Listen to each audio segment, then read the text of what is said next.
વડોદરા મહાનગરપાલિકાની વડી કચેરી ખાતે દર શુક્રવારે મળતી સ્થાયી સમિતિની બેઠકમાં શહેરના વિકાસલક્ષી વિવિધ 28 દરખાસ્તો આવી હતી। આ બધી જ દરખાસ્તો સ્થાયી સમિતિ દ્વારા મંજૂર કરવામાં આવી છે।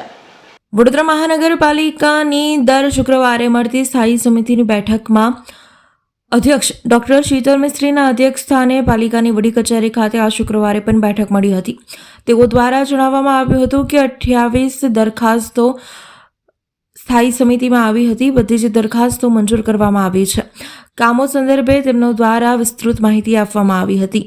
આજની સ્થાયી સમિતિમાં 28 દરખાસ્તો મૂકવામાં આવી હતી અને તમામ દરખાસ્તોને મંજૂર કરવામાં આવી છે। અમુક દરખાસ્તોમાં ફેરફાર સાથે મંજૂર કરવામાં આવી છે। પાણી પુરવઠા દ્વારા પૂર્વ ઝોનમાં માનવ દિનના ઓપરેટરોનું જે કામ હતું એમાં 140 લાખની મર્યાદા હતી, એમાં 20 લાખનો વધારો માંગ્યો હતો। ટેન્ડર પ્રક્રિયા પ્રોસેસ હેઠળ છે। વોર્ડ નંબર 5માં જે લો પ્રેશર અને કન્ટામિનેટેડ પાણીના પ્રોબ્લેમ છે એ પ્રોબ્લેમમાં ગરીબ અને મધ્યમ વર્ગની જનતાને મદદરૂપ થવા માટે કોર્પોરેશન દ્વારા એમડીપી કનેક્શન તથા ડીઆઈ પાઇપલાઇન, જરૂરી સંલગ્ન વાલ, રોડ રિસ્ટોરેશન સાથેની કામગીરી, એમાં આરસીસીના રોડ પણ રિપેર કરવામાં આવશે અને તમામ રોડની ગેરંટી વોરંટી પણ 3 થી 5 વર્ષ રાખવામાં આવશે। વોર્ડ નંબર 5 માટે આ કામગીરી મંજૂર કરવામાં આવી છે। એવી જ રીતે વોર્ડ નંબર 15માં પણ કન્ટામિનેશન લો પ્રેશરની જે કામગીરી કરવાની છે એને પણ 7,50,00,000ના ખર્ચે મંજૂર કરવામાં આવી છે। જ્યારે વોર્ડ નંબર 5ની જે કામ છે 7,82,00,000ના ખર્ચે મંજૂર કરવામાં આવ્યું છે।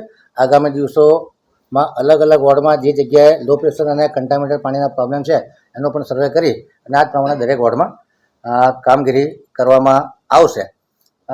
પાણી પુરવઠા દ્વારા જે ટેન્કરોનું કામ હતું 4 મહિના અને 20 દિવસમાં 120 કરોડનો ઇજારો પૂરો થતાં વધુ 30 લાખની મર્યાદામાં વધારો કરવામાં આવ્યો છે। આગામી 1 મહિનામાં નવા ટેન્ડરની પ્રક્રિયા પૂરી થાય એ પ્રમાણેની કાર્યવાહી ચાલી રહી છે। પૂર્વ ઝોનમાં સરદાર સ્ટ્રીટ એપીએસથી મિની સોસાયટી સુધી ટ્રેન્ચલેસ પદ્ધતિથી ડ્રેન લાઇન નાખવાનું કામ છે, જેને 9,96,39,904 અને 31.59%ના ભાવપત્રકને મંજૂરી આપવામાં આવી છે। ઉત્તર ઝોનમાં ડ્રેનેજની નવીન નળિકા દુરસ્તી સાથેનું જે કામ છે, વાર્ષિક ઇજારો છે, જેને 7 કરોડની મર્યાદામાં નક્કી કરવામાં આવ્યો છે। 6% ઓછા મુજબનું કામ છે।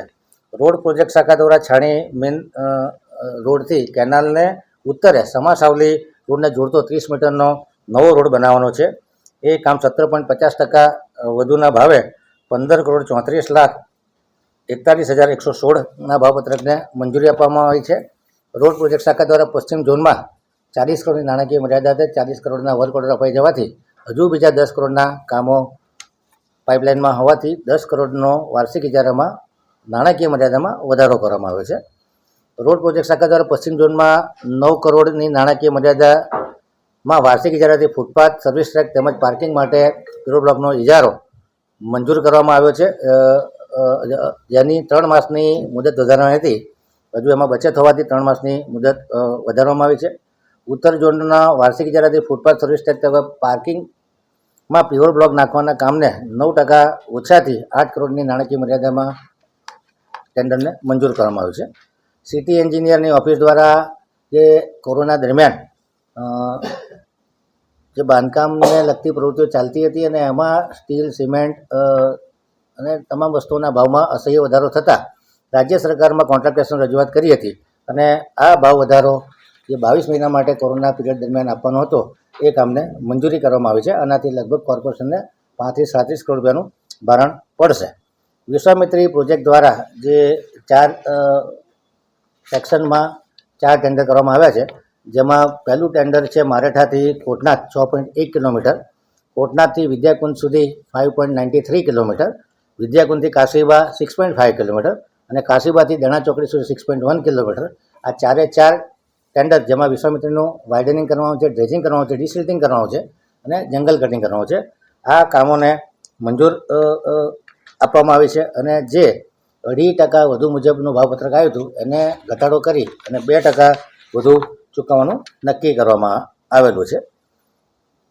ઇલેક્ટ્રિકલ મિકેનિકલ સુવિધા શાખા દ્વારા 43 MLDના અટલાદરામાં 2 પ્લાન્ટ છે, એના O&M 9.50% ઓછાના ભાવપત્રકને મંજૂર કરવામાં આવ્યા છે.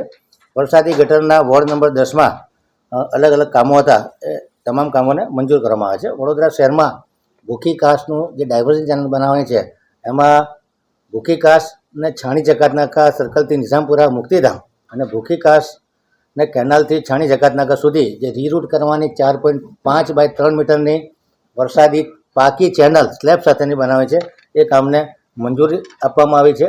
ભૂખી કાસ છાણી કેનાલથી ભૂખી કાસને કેનાલથી છાણી જકાતનાકા સુધી 1300 મીટર લંબાવવાની છે અને છાણી જકાતનાકા સર્કલથી લઈને નિઝામપુરા મુક્તિધામ સુધી 1550 મીટર લંબાવવાની છે. આનાથી વિશ્વામિત્રી જે ભૂખી કાસનું પાણી છે એ ડાયવર્ટ થતાં એરિયામાં પાણી ભરવાની સમસ્યાઓ ઘટશે. કન્સલ્ટન્ટના ઓપિનિયન અને સ્થાયી સમિતિના તમામ સભ્યોને સર્વાનુમતે આ કામને મંજૂરી આપવામાં આવી છે. દક્ષિણ ઝોનમાં જે સિટીની અંદર અને સિટીની બહારના જે કાસો છે એના રિસેક્શનિંગ, જંગલ કટિંગ અને ડિસિટિંગની કામગીરીને મંજૂરી આપવામાં આવે છે. 7,42,19,658 અને 1% ઓછા મુજબના આ કામને મંજૂરી આપવામાં આવી છે, જેના લીધે વરસાદમાં જે વોટર લોગિંગના પ્રોબ્લેમ થાય છે એમાંથી દક્ષિણ ઝોનના લોકોને રાહત મળશે. આગામી સમયમાં બાકીના 3 ઝોનના પણ ઇજારાની પ્રોસેસ અંતર્ગત છે.